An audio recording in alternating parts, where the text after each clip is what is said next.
본격 날라리 방송 한지의 장전의 원투펀치 391회 2부 시작해 보도록 하겠습니다. 자, 오늘 주제는요. 1월이 됐잖아요. 그러면은 핫 이슈, 뜨거운 감자들이 있습니다. 바로 유럽 축구의 핫 이슈는 무엇이냐? 바로 이적 시장이죠. 네. 지금 이적 시장에서 벌써 결정된 선수들이 몇 명 있잖아요. 네, 그러니까 국내에도 뉴스가 나온 선수들만 하더라도 일단 질라탄 이브라이모비치 선수, 네. 그리고 리버풀로 간 이제 미나미노 선수, 또 웨인 루니 선수가 미국에서 또 잉글랜드 땅으로 돌아왔어요. 엘링 브라우트 홀란드 선수. 네. 그러니까 어디로 가느냐 여러 군데 말이 많았죠. 사실 맨체스터 유나이티드 썰이 굉장히 강했었고, 노르웨이 커넥션 솔샤르 감독과의 그 노르웨이 찬스도 있었거든요. 그리고 또 맨유가 사실 돈이 많으니까 홀란드 정도는 수월하게 데려올 수 있을 것이다 했는데, 아니다, 또 유벤투스로 갈지 모르겠다라는 얘기도 있었는데 결국 선택한 곳은 도르트문트가 됐죠. 중간 이상의 이름들 가운데에서는 제가 지금 말씀드린 4명 정도가 지금 유니폼을 이제 바꾸기로 결정을 됐습니다. 네, 이렇게 결정된 상황 속에서 아직까지 결정이 안 된 선수들이 굉장히 많습니다. 팬들이 정말 궁금해하더라고요. 어떤 선수들이 있나요? 그런데 요 점은 말씀을 드려야 되는 게, 저희가 지금 이 녹화일이 그렇죠. 1월 1일 설날이에요. 설날에 지금 녹화를 하는데 이 방송이 나갈 때쯤이면 며칠이 지나거든요. 한 4, 5일 지납니다. 그렇게 되면은 이게 어떻게 될지 몰라요. 그러니까 저희가 오늘 얘기하는 1월 이적 시장의 타겟들 중에서는 벌써 움직인 선수도 있을 수 있고 안 움직이기로 결판이 난 선수도 있을 수 있고, 이런 변동은 있을 수 있다는 점을 말씀을 드립니다. 네, 지금 이 시각은 바로 1월 1일이라는 거 양해해 주시길 바라겠고요. 그럼 가장 좀 주목할 타겟들이 어떤 선수들이 있을까요? 일단 이적이 결정되지 않은 선수를 얘기하기 전에 결정된 선수 두 선수만 먼저 얘기를 간단히 해보죠, 한의원님하고. 네. 일단 엘링 홀란드. 국어원 기준으로는 엘링 홀란이라고 하지만 홀란드, 어쨌든 이 엘링 홀란드에 대한 얘기를 하면, 맨체스터 유나이티드 쪽으로 좀 가닥이 잡히지 않느냐라는 상황에서 일단 지금 언론 기사화도 많이 됐지만 이 에이전트인 이 미노 라이올라의 기사들을 보시면 아시겠지만 좀 무리한 좀 계약 조건 요구가 맨체스터 유나이티드가 포기한 상황이 됐다. 또 라이올라는 그렇지 않다. 이거는 선수가 결정한 부분이다. 그런 부분은 없다. 그래서 서로 지금 약간 대치된 그러한 얘기들이 지금 나오고 있는 상황에서 어쨌든 도르트문트로 갔습니다. 근데 그런 얘기가 나온 이유는 이 바이아웃이 있었거든요. 이 엘링 홀란드의 바이아웃이 2천만 유로입니다. 지금 엄청나게 높아진 상한가 주가에 비해서는 애초에 바이아웃은 쌌던 거죠. 그렇죠. 근데 그 상황에서 이제 2천만 유로만 더 주면 이적을 시킬 수 있는 상황이 됐고, 거기에 이제 에이전트들에게 어떠한 혜택을 주느냐, 서로 이제 이러한 줄다리기가 이어졌던 것 같아요. 그 상황에서 결국은 이제 도르트문트가 이 홀란드 선수를 잡았습니다. 저는 개인적으로는 도르트문트에게는 아주 큰 중요한 영입이 됐다. 지금 또 이선과 공격 자원이 약간 이동할 가능성이 좀 도르트문트가 있기 때문에, 특히 파쿠아칼스르 같은 경우는 약간 백업으로 밀린 상황에서 고국인 스페인으로 돌아갈 가능성이 있고, 또 아틀레티코 마드리드가 공격수를 원하고 있기 때문에 그쪽하고도 좀 링크가 되는 그런 기사들도 꽤 있었습니다. 거기에 제이든 산초나 또 몇몇 공격 자원들까지도 떠날 가능성이 지금 큰 상황이기 때문에 어쨌든 공격진은 보강을 해야 되고, 거기에 지금 홀란드 선수를 잡았다는 얘기는 어떻게 보면 도르트문트가 현재 시점에서는 1월 이적 시장이 열리고 첫 번째 위너가 됐다. 그렇게 이제 생각이 들고요. 질라탄 같은 경우는 81년생입니다. 이제 AC 밀란으로 다시 돌아왔습니다. AC 밀란의 이제 리그 우승을 한때 이끌었었죠. 그리고 세리아에서는 팬들 아시다시피 유벤투스나 또 인터밀란 시절에 아주 경험들이 많고, 이탈리아 무대에 가서 이제 적응하는 데는 문제가 없는데, 근데 이렇게 나이를 먹고 다시 예전 친정팀으로 왔던 스타들이 활약을 했던 경우가 간혹 있지만 또 그렇지 못한 경우도 상당히 많기 때문에 지켜봐야 되겠습니다. 근데 지금 일단 밀란 자체가 공격 파괴력이 지금 워낙 저하돼 있고, 또 피용텍 선수가 전체적으로 공격 지원은 확실하게 받는 상황도 아니에요. 그러니까 팀적인 문제라고 봐야겠죠. 밀란의 최다 득점자가 테오 에르난데스라고 제가 맞습니다. 지난번에 그랬잖아요.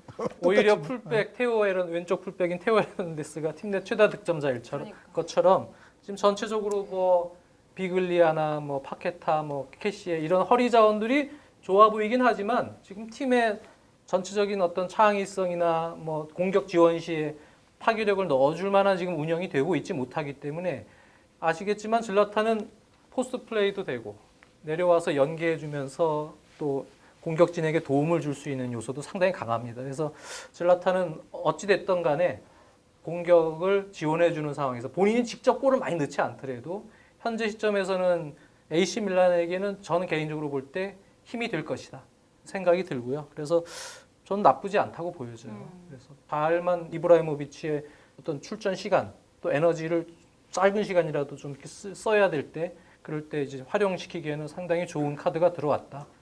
또 적응에도 문제가 없고 그런 생각이 듭니다. 제가 이제 그 두 선수에 대해서 잠깐씩만 말씀드리자면 홀란드 선수에 대해서 지금 라이올라 측과 뭐 맨유 측이 의견이 갈리고 있다, 뭐 대립 중이다, 뭐 그 말씀하셨는데 도르트문트가 어린 선수들을 슈퍼스타로 잘 키운다는 거는 우리가 많이 알고 있잖아요. 그래서 도르트문트라는 클럽이 자신을 한 단계 더 높여서 그 다음 또 더 큰 목표로 가는 중간 다리 역할에서는 가장 적합한 클럽이라는 생각을 분명히 홀란드 선수가 했을 가능성이 저는 충분히 있다고 보고요. 지금 도르트문트와 계약을 하면서 홀란드 선수에게 또 바이아웃이 이제 붙지 않습니까? 그런데 바이아웃을 여전히 비싸지 않게 싸게 이제 형성하자고 했던 거예요. 그런데 이거는 무슨 얘기냐면 아까도 말씀드린 것처럼 홀란드 선수가 지금 도르트문트를 영원한 종착지로 생각하는 게 아니라 이거는 중간 단계다, 어디까지나. 그러니까 다음번에 어디를 가겠다. 그런데 라이올라가 맨유에도 사실은 그런 비슷한 요구를 했는데 그럼 맨유 입장에서는 홀란드 선수가 맨유 와서 잘하면은 뭐 그럼 반 시즌 만에 바이아웃도 질러버리면 또 나갈 수도 있다는 그렇죠. 얘기가 되잖아요. 그런데 맨체스터 유나이티드 입장에서는 그거는 들어주기 힘든 거죠. 그러니까 맨유가 홀란드를 데려가면은 그거는 홀란드 선수를 앞으로 적어도 몇 년 이상 맨유의 주력 스트라이커로 키우고자 데려가는 건데 라이올라 측의 요구는 그거를 애초에 불가능하게끔 만드는 그런 바이아웃 정도의 액수밖에 안 돼요. 그래서 근데 도르트문트는 그걸 수용을 한다는 거죠. 왜냐하면 아까도 말씀드린 것처럼 도르트문트는 많은 선수들이 사실은 여기를 최종적인 종착지로 생각하지 않고 그거를 도르트문트 자신들도 어느 정도 알고 있는 거기 때문에 도르트문트는 적당한 바이아웃이면 그냥 수용을 하는 거예요. 그래서 제가 봤을 때는 도르트문트라는 중간 단계가 어린 선수의 성장에 여태까지 도움을 줬던 케이스가 굉장히 많고 여기에 도르트문트는 그렇게 바이아웃을 무리하게 높이는 그런 욕심을 또 부리지 않기 때문에 이런 이해관계가 잘 맞아떨어져서 홀란드 선수가 여기를 선택했다는 생각이고 그 질라탄 선수가 이제 밀란에 입성함으로써 딴 건 다 제쳐놓고 저는 그게 기대가 됩니다. 밀란과 유벤투스의 경기. 질라탄 대 호날두. 네, 질라탄 이브라이모비치 대 크리스티아노 호날두의 팬들의 대결은 지대한 관심이죠. 네, 그렇죠. 이거는 호날두 선수도 최절정기는 아니고 질라탄 선수는 그보다 더 절정기가 아닌 상황이기는 합니다만 그럼에도 불구하고 이 두 선수가 이제 같은 리그에서 한번 경쟁에 들어간다는 거는 이거는 볼만하죠. 굉장히 화제거리가 된다 일단. 그 면에서도 밀란에게는 어떤 실질적인 전력 플러스 알파의 또 어떤 화제거리 생성에 있어서 도움이 될 거라는 생각입니다. 알겠습니다. 이적이 확정된 선수들 이야기를 좀 해봤는데 계속해서 거기에 이어서 말하자면 홀란드 선수가 지금 도르트문트로 왔잖아요. 네. 그러면서 또 산초가 이제 다른 쪽으로 갈 가능성이 더 높아졌어요. 첼시의 꾸준한 관심을 받고 있잖아요. 그렇죠. 그러니까 기본적으로 뭐 홀란드도 그렇고 분데스리가 팀들은 팬들 아시다시피 이제 50+1 룰이 있어요. 그래서 특정 어떤 자본가가 네. 절반 이상의 지분을 가져가질 못해요. 49.9%까지밖에 못 가져가요. 그러다 보니까 기본적인 이적 예산을 크게 잡아서 선수를 뭐 데려와서 잡아놓고 하는 그런 구조는 아니죠. 한현님도 말씀해 주셨다시피. 그러다 보니까 아까 라이올라처럼 선수 가치보다 낮은 바이아웃을 넣고 자기가 그 다음에 대표할 때 더 먹고 또 먹고 뭐 이렇게 해도 오케이. 그래서 중간 급착지 단계로 놓는 경우가 많고 뭐 특정 바이르미네이나 일부 구단을 빼고는 그래서 제이든 산초도 지금 거액의 이적 요구가 많이 들어오고 있기 때문에 아마 이적할 가능성이 크다. 지금 4,800만 파운드부터 1억 파운드까지 지금 언론은 예상을 하고 있거든요. 그래서 엄청난 이적료죠. 그만큼 이제 제이든 산초는 올 시즌에 약간 기복이 있긴 했지만 그래도 공격 포인트가 상당히 많고요. 골과 어시스트가 아주 다 준수하게 많습니다. 그리고 상당히 축구 지능이 높고 기술적인 역량이 뛰어난 아주 어린 자원이에요. 그래서 앞으로의 잠재성적인 면에서도 이 선수를 잡는 거는 뭐 빅 클럽들이 꺼리지 않고 경쟁에 달려들 수 있습니다. 그래서 현재 상황에서는 지금 뭐 첼시도 링크가 돼 있고 그리고 라리가의 빅 클럽 두 팀도 관심은 분명히 가지고 있어요. 어떻게 될지 모르겠는데 첼시 같은 경우는 저도 뭐 여기 라이브 하면서도 그 질문들을 받았지만 자아가 나아요? 산초가 나아요? 이런 얘기들 많이 하죠. 팬의 입장에서 말씀해 주세요. 저는 누굽니까? 팬의 입장이라기보다는 기본적으로 지금 윌프레드 자아 같은 경우는 구단에서 이적료를 지금 8천만 파운드까지 불러놨어요. 네. 그 정도 금액에 거래되기는 좀 쉽지는 않을 것 같지만 근데 제가 볼 때 윌프레드 자 같은 경우는 항상 얘기하지만 약간 개인이 본인 위주로 돌아갈 수 있는 팀에 저는 더 적합한 자원이라고 봅니다. 그래서 간혹 뭐 1대1 개인 돌파에서 2명 사이에서 또는 1대1 싸움에서 돌파를 해서 어시스트를 하는 장면들이 있긴 있지만 그것이 전체적인 운영, 미드필더를 거쳐서 자아까지 가는 운영적인 측면에서 볼 때는 자아 선수가 팀 플레이어로서는 B클럽에 가기는 그렇게 적합한 유형의 선수라고 저는 생각하지 않아요. 그래서 90분이라는 긴 시간 동안의 축구 경기에서는 팀 플레이가 더 많이 필요한 그 강팀에 과연 자아가 좋은 선수인가에 대해서는 저는 약간의 의문이 있습니다. 오히려 중하위권 지금 같은 팀에서 에이스 역할을 하는 게 자아 선수가 더 좋은데 근데 자아 선수가 물론 첼시 같은 팀이 지난 경기 아스날 첼시전에도 얘기했지만 1대1에서 지공 상황에서 이렇게 막 무언가 하나를 만들어줄 수 있는 유형은 필요하긴 해요. 근데 앞서 말씀드린 대로 그런 한순간을 위한다기보다는 90분간의 팀 플레이어로서는 산초가 저는 더 낫다. 윌프레드 자가 아주 적은 금액으로 만약에 협상이 돼서 성공이 되면 그러면은 뭐 오케이 해도 전 나쁘지 않다고 보지만 지금 가격은 너무 좀 높은 가격이고 그리고 제이든 산초와의 협상에서 적정한 어떤 이적료 제가 볼 때는 한 6천만 파운드 정도만 돼도 제이든 산초는 첼시가 영입하기에 상당히 좋은 자원이고 첼시 같은 경우는 지금 구단 수뇌부 쪽에서는 이적 시장 징계가 풀리면서 1억 5천만 파운드까지 쓸 수 있다는 얘기가 나왔는데 네. 선수 정리를 일부 했을 경우에 그렇게 될 것 같고 그렇지 않을 경우에는 한 1억 파운드 내외에서 아마 이적 시장 예산을 잡고 실제로는 들어오지 않을까 그렇게 생각이 듭니다. 그 상황에서 산초의 영입은 이제 상당히 중요한 요소가 될 것 같고요. 물론 어디로 갈지 모르겠습니다. 저희가 녹화하는 건 1월 1일 기준입니다. 네. 근데 산초 선수는 프리미어 리그 안에 또 경쟁자가 나올 수가 있어요.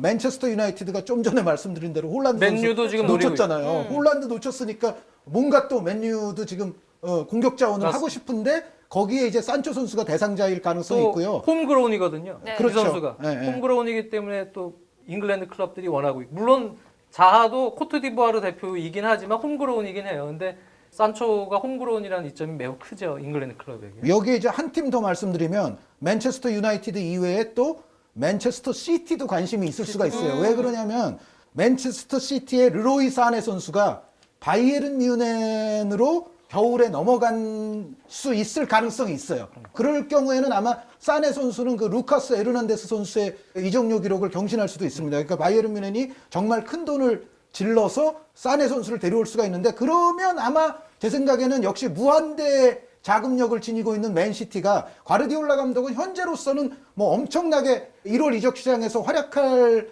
생각을 안 한다는 식의 얘기를 하기는 하지만 제 생각에는 맨시티도 산초 선수에게 관심이 있을 수 있고 사네 선수가 나간다는 전제라면 더더욱 그래요. 그래서 첼시가 과연 본인들이 원하는 정도 규모의 금액에 산초 선수를 무리 없이 영입할 수 있는지는 좀 두고 봐야 될 거예요. 지금까지는 산초 선수가 잉글랜드 클럽 가운데서는 첼시와 좀 가장 강하게 연결되고 있기는 합니다만 산초 선수의 경우에는 좀 두고 봐야 되고 이제 장 의원님한테 마이크를 하나 제가 던져서 넘길게요. 티모 베르너 선수는 그런데 상대적으로 바이아웃 액수가 좀 작아요. 그렇죠. 그러니까 아까 4천만 홀란드 선수처럼 베르너 선수의 바이아웃은 작은 걸로 알려져 있기 때문에 그게 이제 비교적 작은 바이아웃으로도 사올 수가 있는 선수라서 첼시가 그럼 베르너 선수부터 현실적으로 가야 되지 않느냐라는 질문을 드립니다. 라이프치히 안에서 잘하고 있거든요. 근데 이제 첼시는 아마 본머스의 수비수인 나단 아케를 자신의 친정 클럽인 첼시로 다시 데려오고 싶어하는 게 우선순위일 수 있습니다. 네, 바이백이 있죠. 네, 그래서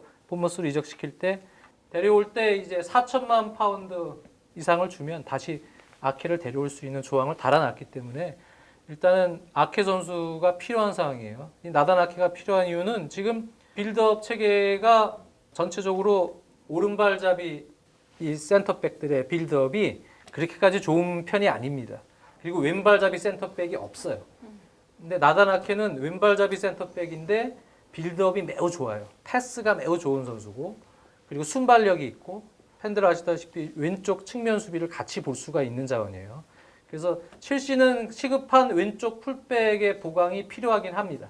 근데 그쪽의 보강이 같이 이적 작업에서 이루어지면서 먼저 선행돼도 돼야 될 선수는 어차피 필요한 왼발잡이 센터백 아케 선수를 아마 데려올 가능성이 있어요. 그러니까 전체를 통틀어 봤을 때는 수비 아케 선수 영입이 가장 우선이다 그렇죠. 이거죠. 네네. 네, 그래서 이제 아케 선수를 데려올 경우라면 물론 지금 햄스트링 부상을 당하고 있지만 아케 선수가 어쨌든 후반기에는 활약을 할 수가 있고 그리고 이제 혹 왼쪽 수비에 지금 측면 수비수들이 사실 그렇게 확실한 자원들이 매물이 많이 나와 있는 건 아니에요. 뭐 벤치웰이나 이런 선수들이 있지만 워낙 또 가격도 높고 이적할 가능성에 대해서는 아직은 두고 봐야 될 상황이기 때문에 아케 선수 일단 데려와서 센터백 빌드업 혹은 왼쪽 수비에서 영입이 안 됐을 시에 뭐 로테이션 차원에서도 여러 가지 아스프리쿠에타도 그쪽으로 갈 수도 있고 여러 가지 이제 경기마다 상황에 따라서 유용한 자원입니다. 근데 이제 문제는 한 1억 5천만 파운드 예산을 가지고 있지만 실질적으로 아케 선수를 뭐 데려왔다. 그러면 한 4,100만 파운드도 조금 언저리해서 줄 거 아닙니까? 이제 남은 금액에서 산초까지 뭐 데려오고 뭐 이런 상황이 되면 공격진 최전방 공격수 영입은 그 3순위가 될 가능성이 있죠. 물론 모든 게 잘 풀리면 선수 정리도 잘 돼서 거기서 조금 보충이 되고 그리고 뭐 지금 떠나야 될 선수들 있잖아요. 올리비에 지루나 뭐 이렇게 정리해야 될 선수들이 있단 말이에요. 그런 선수들 정리를 잘해서 큰 금액은 아니지만 조금 보충을 하고 거기서 이제 그 여윳돈으로 다시 또 보강을 할 수 있는 경우라면 한의원님 말씀하셨다시피 티모 베르너는 여러 가지 전술적 운영에 있어서도 투톱도 되고 타미 에이브람과 또는 뭐 유사시에는 이제 최전방 공격수 역할도 같이 수행을 하면서 램파드 감독의 축구에 잘 부합하는 그런 선수를 비교적 이 바이아웃이 걸려있는 저렴한 가격을 영입할 수 있는데 문제는 근데 티모 베르너는 지금 여러 클럽이 지금 같이 덤벼들고 있기 때문에 첼시가 우선순위에서 첼시가 약간 밀릴 거라고 저는 생각이 들어요.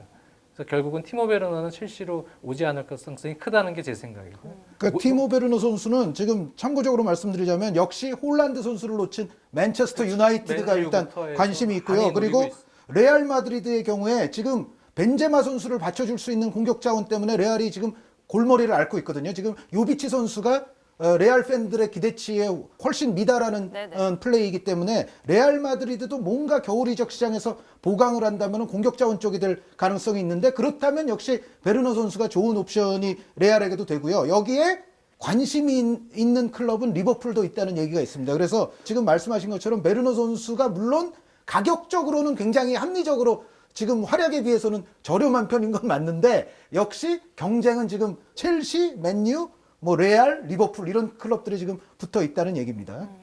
그리고 아까 지루 얘기가 나와서 그런데 계속 얘기해 볼게요. 에이브람이 주전 공격수로 자리 잡은 이후에 지루가 이제 또 어디를 갈지 궁금해하는 팬들도 많더라고요. 지루는 제 생각에는 뭐 프랑스 리그로 가는 방안도 있습니다만 지루 얘기를 하기 위해서 이제 요 팀 얘기를 하나 하자면 아틀레티코 마드리드가 있어요. 그쵸. 그런데 아틀레티코 마드리드가 주앙 펠릭스 선수를 데려와서 어떤 창의적인 부분은 점점 더 좋아질 수 있다고 저는 확신해요. 그리고 이미 사실은 좋아지고 있는 부분들이 있어요. 그런데 그게 이제 가시적인 공격 포인트로 연결이 안 되면서 아틀레티코 경기를 좀 안 보신 분들은 뭐 주앙 펠릭스가 뭐 지금 잘하고 있어라고 하시지만 제가 봤을 때는 주앙 펠릭스 선수가 분명히 지금 아틀레티코에서 잘하고 있다는 인상을 분명히 주거든요. 그런데 문제는 역시 아틀레티코는 주앙 펠릭스가 있음에도 불구하고 골을 더 터뜨려 줄 수 있는 다른 공격수가 있어야 되는데 모라타 선수로는 역시 한 3% 부족하죠. 그래서 디에고 코스타 선수가 지금 거의 뭐 지금 올 시즌 전력 외처럼 또 계속 부상도 있지만은 그렇게 가고 있기 때문에 아틀레티코가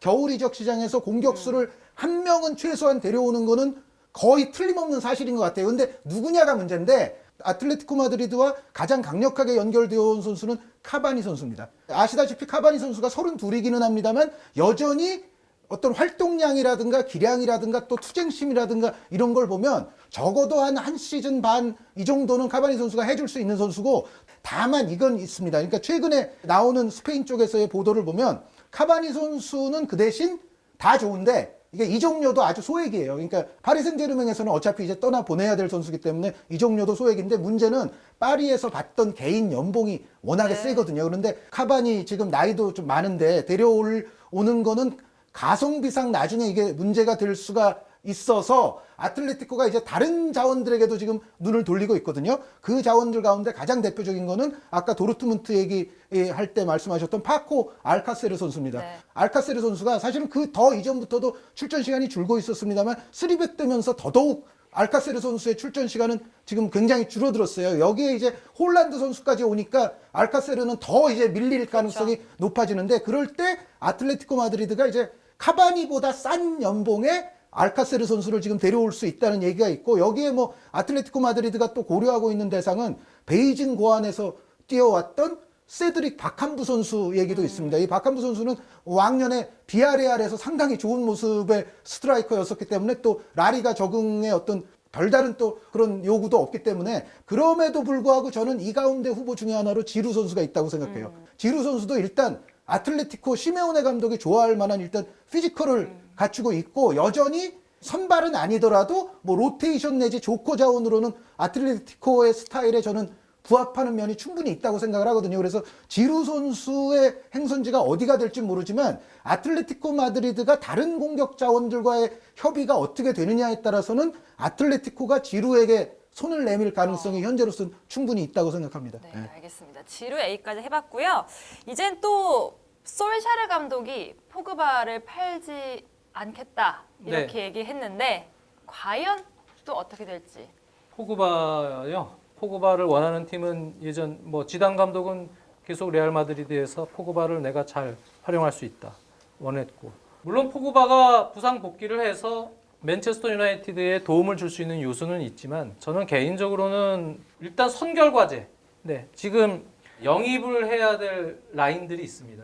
네, 그쪽에서 아주 돌파력과 기술력이 좋은 이선 자원, 또 마티치 선수를 이제 정리를 좀 해야 되는 시기거든요. 1월 이적 시장은. 마티치가 정리가 된다면 맥토미니와 함께 또 중앙에서 중심을 잡아줄 수 있는 그런 미드필더들, 그런 선수들이 영입이 된다는 선결 조건, 1월 이적 시장에서 먼저 선결 조건이 된다면, 전체적으로 현재 솔샤르 감독의 맨체스터 유나이티드를 보면 지금 사실 가장 중요한 부분은 역시 팀에서 헌신적으로 팀을 위해서 뛰어줄 수 있는 그런 플레이어라고 저는 생각이 들어요. 그래서 포그바 같은 선수는 물론 들어가서 요소 공격 창출 기회를 만들어줄 수 있는 능력이 있는 선수지만, 장기적인 관점에서 이제는 좀 봐야 되고요. 이 영입 정책 자체가 맨체스터 유나이티드는 포그바를 계속 데리고 있는 것보다는 포그바를 더 잘 쓸 수 있는 팀한테 줘라, 비싼 가격에.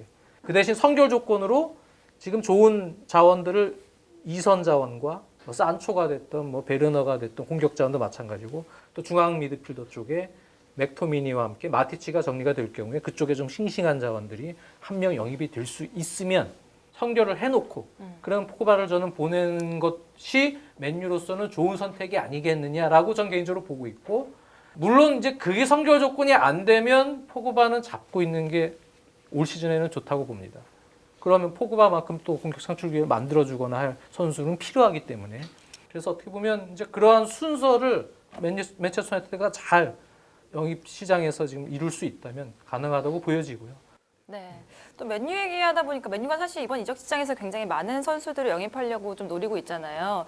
그 중에 또 한 선수 좀 욕심내고 있는 선수가 에릭센이 아닐까라는 생각도 드는데요. 잘 넘겨주셨어요. 지금 포그바 얘기 나왔기 때문에 제가 그렇지 않아도 에릭센으로 넘어가려고 했거든요. 그 왜 그러냐면 이 포그바와 이제 에릭센은 일단 여기에 맨유도 있지만 레알 마드리드 이야기를 아니할 수가 없습니다. 베일하고 네, 포그바, 에릭센은 베일하고 둘 다. 지금 그렇죠. 이걸 하려고 지금 하고 있어요. 그 뭐 어느 정도가 될지 그 가능성이 어떻게 될지 주급을 많이 줘야 돼요, 모르겠지만, 베일은. 근데 네, 근데 이제 이거예요. 뭐냐면 포그바와 에릭센에 관해서는 레알 마드리드의 지네딘 지단 감독과 플로렌티노 페레스 회장 간의 의견이 계속 갈려왔고 네. 그 의견의 차이는 제가 생각하기에는 여전히 계속되고 있다. 그 뭐냐면 페레스 회장은 야 포그바 너무 가성비 없어 비싸.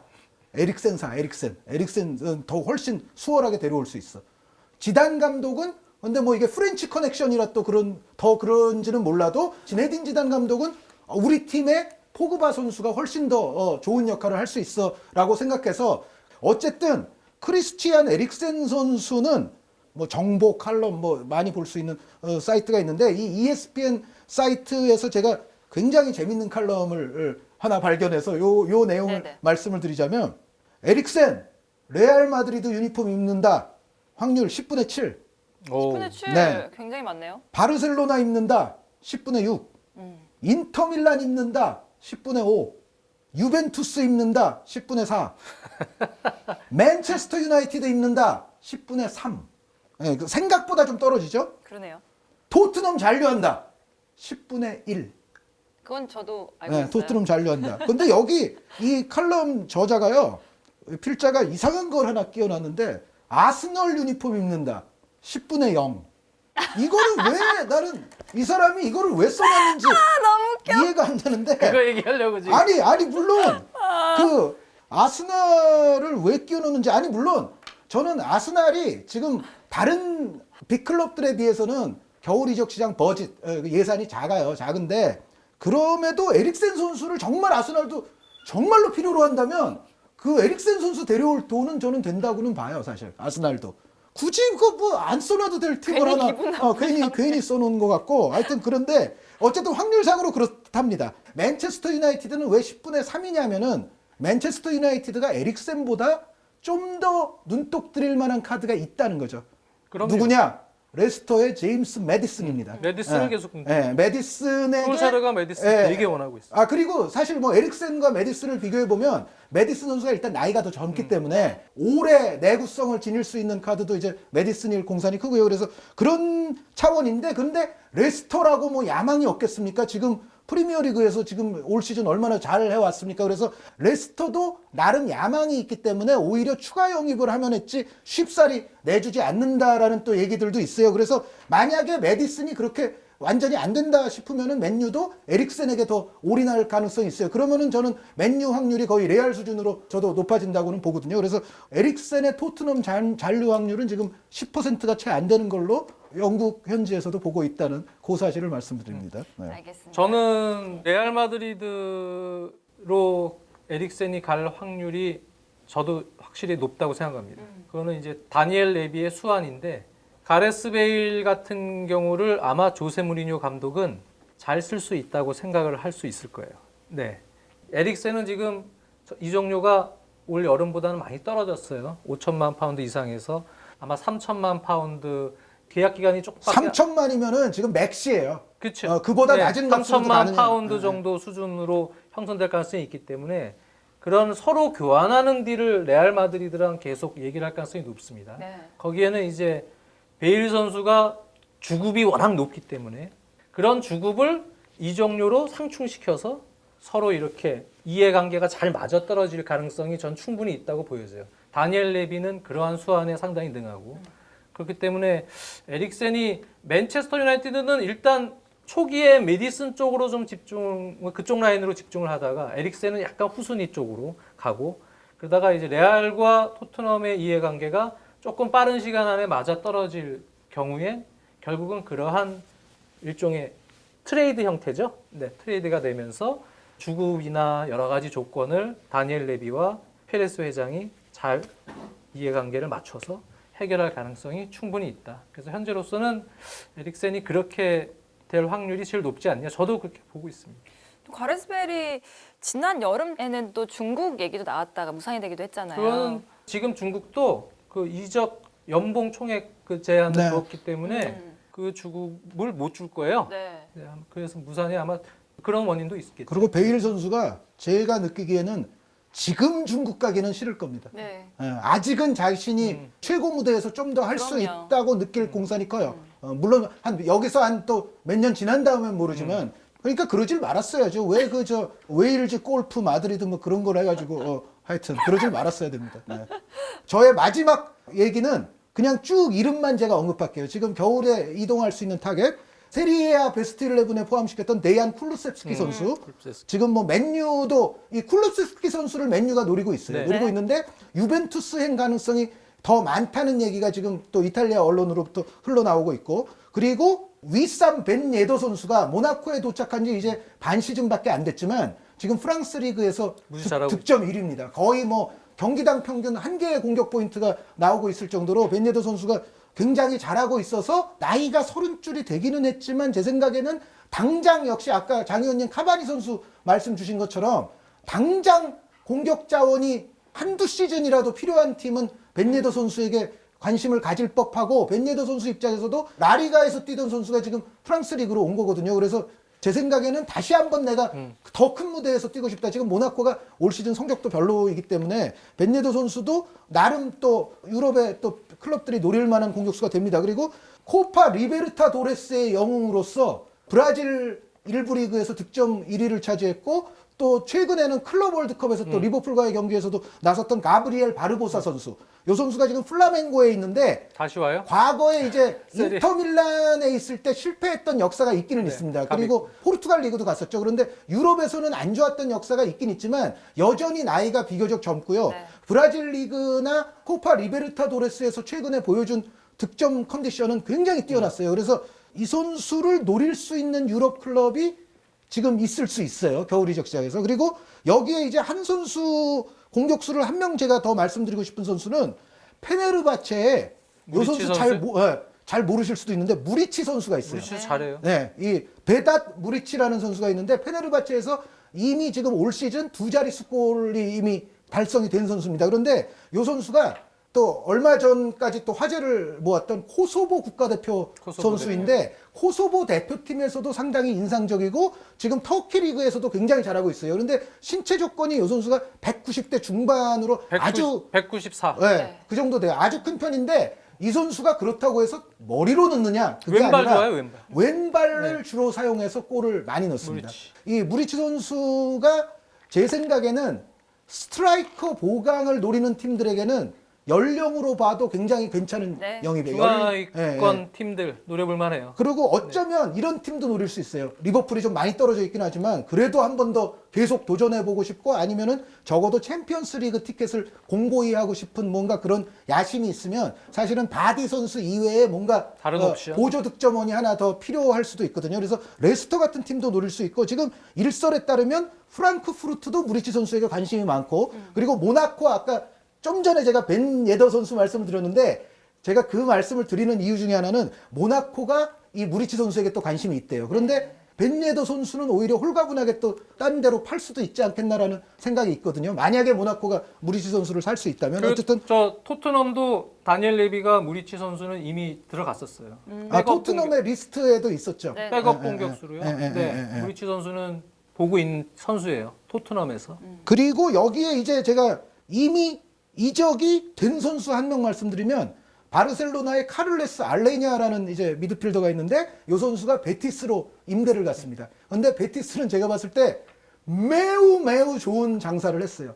베티스 스타일에 딱 알맞을 만한 선수고요. 이렇게 되면 이제 페키르 선수, 카날레스 선수에다가 이 알레냐 선수까지 존재한다면은 베티스의 정말 테크니컬한 어떤 미드필드 공격 구성을 이제 앞으로 더 보게 될 것이고, 베티스가 사실 과르다도 선수가 노장이잖아요. 그래서 알레냐 같은 젊은 카드가 있는 게 사실은 베티스 입장에서는 굉장히 쏠쏠한 영입을 했고요. 마지막으로 한 명만 말씀드리자면 이 바르셀로나의 아르투로 비달 선수가 어떻게 될지 좀 관심이 가요. 왜 그러냐면 바르셀로나의 현 상황으로는 저는 비달 선수를 절대 어디 내줘서는 안 된다고 생각을 하는데, 비달 선수가 최근에 또 아주 최근에 바르셀로나 구단과 이제 보너스 문제로 또 지금 실랑이가 일어났고 뭐 좀 그런 부분이 있어요. 그리고 비달 선수 개인이 생각했을 때 내가 왜 출전 시간이 여전히 이 정도로 적지? 내가 칠레의 왕 비달인데 나 비달인데 뭐 이제 그런 생각을 할 가능성이 있거든요. 그래서 바르셀로나는 그럼에도 불구하고 현실적으로 그리고 전술적으로 보자면 비달 선수를 절대 내주면 안 돼요. 내주면 안 되는데 인터밀란을 비롯한 지금 몇몇 클럽들이 비달 선수의 현재 상황을 두고 좀 욕심을 내고 있다. 뭐 이런 얘기는 있습니다.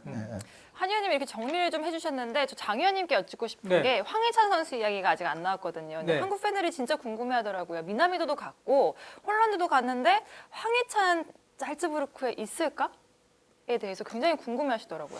글쎄요, 뭐 지금 상황에서 단정 지을 수는 없겠죠. 네, 뭐 울버햄튼 행이 조금 뭐 가까워지는 것 아니냐, 뭐 옛날 언론사 표현으로 치면은 급물살 뭐 이런 식 분위기까지 갔는데 또 지금 분위기는 어떻게 될지 모르겠어요. 네, 근데 뭐 지금 어떤 식이 됐던 간에 오히려 지금 이적료 나오는 걸로는 미나미도보다 더 높은 네. 그런 이적료들이 지금 오고 가고 있는 상황에서 황희찬 선수의 가치를 높게 보는 것 같고요.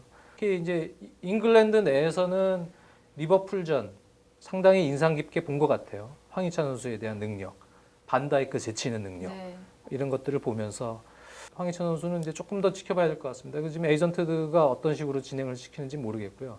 또 여러 가지 팀의 상황에 따라서 준척급들이죠. 네. 쓸만한 선수들은 특히 많이 노리고 있는 것 같아요. 특히 어린 자원들. 황희찬 선수도 젊은 선수고 예를 들어서 로마의 자니올로 같은 선수도 몇몇 클럽들이 지금 노리고 있습니다. 이 선수를 당장 주전으로 쓴다기보다는 예를 들어서 토트넘도 지금 자니올라가 레이더망에 들어왔어요. 키가 일단 크고 신체 조건이 좋고 약간 뭐 투박할 수는 있어도 슈팅력이 상당히 좋아요. 왼발 슈팅 정확도나 여러 가지 기술적인 역량이 상당히 나름 있는 선수예요. 슈팅에 있어서는. 그리고 여러모로 이 선에서 활용도가 또 있고 공격형 미드필더나 측면 윙어도 볼 수 있고 그래서 이런 선수들은 조세 무리뉴 감독도 체격 조건이 좀 좋은 미드필더들을 좀 원하는 성향이고 이러한 젊은 자원들은 지금 되면 좋고 안 되면 할 수 없고 그 라인들이에요. 안 되면 여름 이적 시장 보고 그쪽에서 아마 형성될 가능성이 높다. 그래서 황희찬 선수의 이적은 빠른 시간 안에 될 것 같지는 않고 만약 된다면 겨울 이적 시장 막판에 이루어질 가능성은 있다고 저는 개인적으로 보고 있고요. 되지 않을 경우는 또 여름으로 넘어가겠죠. 그리고 역시 최근에 가장 핫한 선수 중에 한 명으로 떠오른 아다마 트라오레. 엄청나게 빠르고 힘이 좋은 바르셀로나 유스 출신에 지금 레알 마드리드도 관심이 있다는 소식들이 지금 들리고 있고 아다마 트라오레는 최근 들어서 갑자기 관심도가 높아진 또 선수라서 많은 클럽들이 지금 아다마 트라오레의 다음 라운드의 활약을 지금 계속 지켜보고 있어서 계속 잘하면 아마 1월 이적 시장 중후반부에는 핫한 매물이 되지 않을까 그렇게 보고 있습니다. 자, 이렇게 1월이 시작되는 첫날, 저희 녹화 기준으로는 첫날인데요. 이렇게 뜨겁게 달아오르고 있는 이적 시장에 대해서 이야기를 해봤습니다. 이적 시장이 이제 끝날 때 또 어떤 팀들의 변화가 있을지 기대를 해주시기를 바라면서요. 인사드리도록 하겠습니다. 정승주가 10회 연속 올킬하는 그날까지 한지희 장전의 원투펀치는 계속됩니다. 안녕히 계세요.